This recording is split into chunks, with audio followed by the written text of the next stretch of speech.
Hello there, White Sox fans. I couldn't even say that. I was going to say, are there any of you left? Uh, I was not planning on doing a live stream today. Actually, was planning on shooting a fun little video. It's been a long time since I've done any kind of a baseball card thing, but I had a very unusual set of cards here that I thought would make for a fun little video. And then some news broke today that I wasn't expecting. I don't think most of us were expecting, which is that Tim Anderson, he had a contract that has a club option in it for $14 million. The White Sox could choose to take the buyout option instead of renewing it for one more year, which would be $1 million. So a net of a $13 million pickup if the White Sox were to retain Tim Anderson, which I think most of us thought would happen. I really, the Vegas money had to have been on Tim Anderson coming back, not because he was so great last year that we had to bring him back. He had a terrible year. But at the same time, to me, I definitely wanted him back because one, I think he's going to have a bounce back year. He can't be worse than he was because again, he was pretty bad. He had a better second half of the season, so I don't know what was going on in the first half, and even the second half wasn't great, but it was an improvement. Yeah, I don't really know what was going on with Tim Anderson overall. But here's the thing: White Sox have a great prospect in the system that plays shortstop by the name of Colson Montgomery. And the thing is, he's the shortstop of the future. He is the guy that we expect to be out there soon, but just not yet. He's not there yet. He hasn't played in AAA yet. Um, so it seemed that, boy, Tim Anderson's contract extension, which he signed a long time ago in 2017, I think, is really going to work out perfectly. That'll take us right up to Colson Montgomery being ready. Also, at the end of the season, Tim Anderson gave what I think was easily his best interview. He's not really known for being he comes off poorly in interviews a lot, I think. Worse than I think he is, or maybe I'm just hopeful. But he gave an interview that was really positive, which is, acknowledging that his skills are diminishing a bit and he's on the wrong side of 30. I mean, he's 30. But yeah, his youthful 20s are over and he's got to be ready to change his game and be ready to move to second base. And I think that was really paving the way to say, hey, bring me back.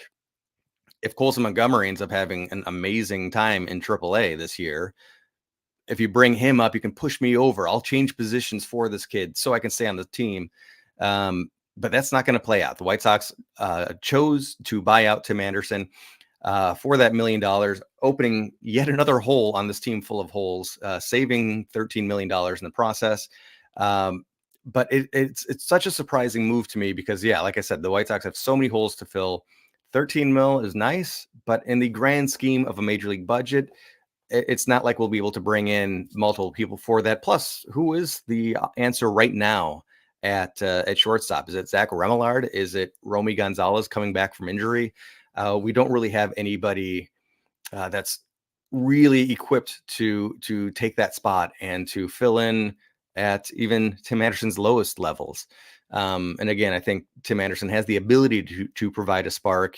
So the question that I think a lot of people might ask, is there any chance that Tim Anderson still does get re-signed by the White Sox? Kind of like how the White Sox declined or DFA'd really Carlos Rodon a few years back and then re-signed him at a lesser level than he would have gotten through arbitration.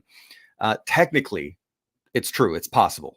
But I would say it's very unlikely. If that was going to happen, I think that's a conversation that the White Sox organization and Tim Anderson would have already had. And instead of making an announcement on the option pickup or decline, they would have just said, hey, we've renegotiated his contract for this next season. So right now, Tim Anderson is a free agent, can sign with anybody. And, he's not coming off a great platform year at all. I'm not exactly sure what his approach is going to be. Is he going to want to take a 1-year deal and a good hitter's environment to try to rebuild value to then try to get a massive contract? That's a good way. If he really believes in himself, that's a good way to bet on yourself. That's what he should do. But he's also, again, he's only 30 years old. He has, it was just a couple of years ago, he led the league in hitting, and then I think he's the second place in hitting the year before then, or maybe it was the year after then. Batting average, I'm talking about the batting crown. But and he's not a great. We all know that he's not a great fielder. He's fine.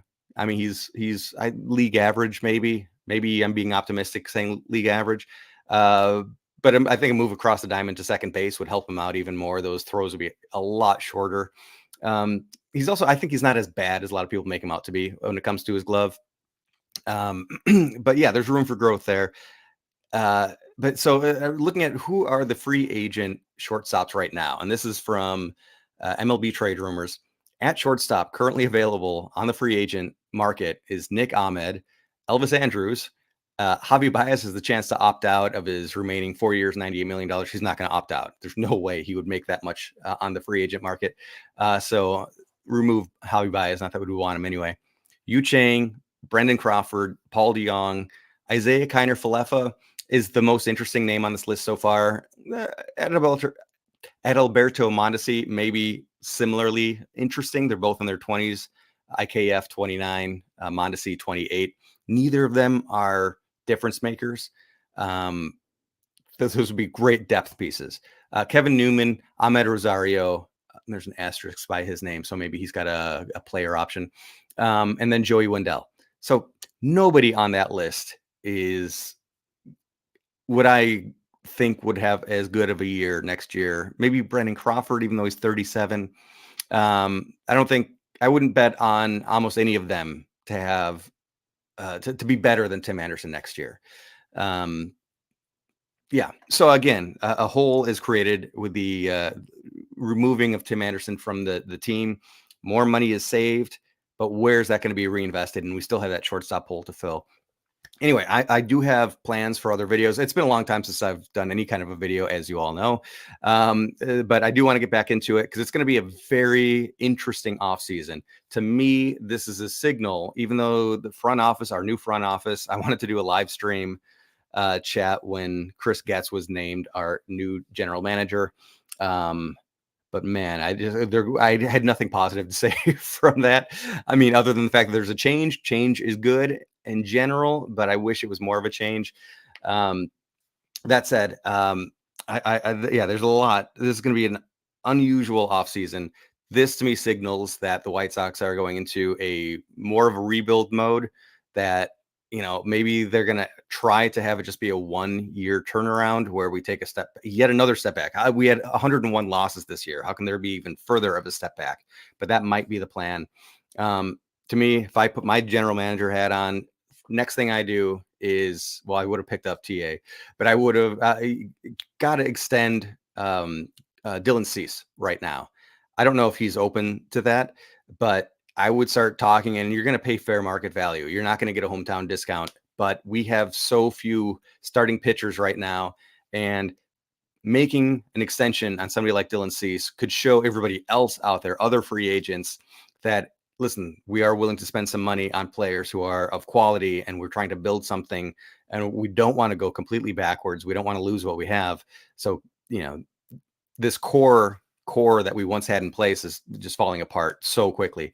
And if we do take a step back and just have another 100 loss season next year, yeah, we're going to be set up well for the draft, but we're wasting another year of Luis Robert, who is playing at an elite level. And I hate to see that go to waste. Aloy is taking positive steps, and money's being cleared off the books left and right. Obviously, the Lance Lynn trade last year saved a lot of money. And of course, the Dodgers just bought him out. And Yasmani Grandal is no longer on the books. His contract just came to a conclusion at the end of this year. So the White Sox do have money. They don't need to go into money save mode. They have to start reinvesting. Listen, if somehow they say, okay, we've saved some money, we are all in and we are going to sign Shohei Ohtani, then by all means, I am wrong that the White Sox are being too cheap right now. But I don't see that happening. And it's not a huge free agent class this year. And the White Sox don't have a ton of minor league depth to trade from. So I don't know what in the world the next step is that could possibly indicate that they're going for it, or that they're even putting together an interesting team that might be on the periphery next year. I think removing Tim Anderson is just a big step in the wrong direction. Again, I don't want to overstate and say that he's the savior of the team. However, when he's on fire, he is a guy that leads the team. So, you're removing that. You're removing one of the few guys that have that ability. All right. So that's going to be it for now. I hope everybody's having a good early November. It's been a weird turn ever since the new front office got put into place, and we don't seem to have a rudder yet. But I'm curious to see what the direction is. And by all means, please let me know in the comments what kind of moves you hope the White Sox to make this year. Do you want to go full tear down? Is it time to trade anybody worth trading and start planning for 2 or 3 years down the road? Or are there some ways that you can see the White Sox taking some positive step forwards starting immediately, even if they're not an immediate playoff team, but moving in the right direction now? Leave your comments. I will be around more often this off season. I think I'm excited to get a bit more active here on YouTube. Thank you all for watching. Thanks for your patience. And I'll be seeing you on the next video. Play ball, go White Sox. I can't even say that enthusiastically now, but talk to you all soon.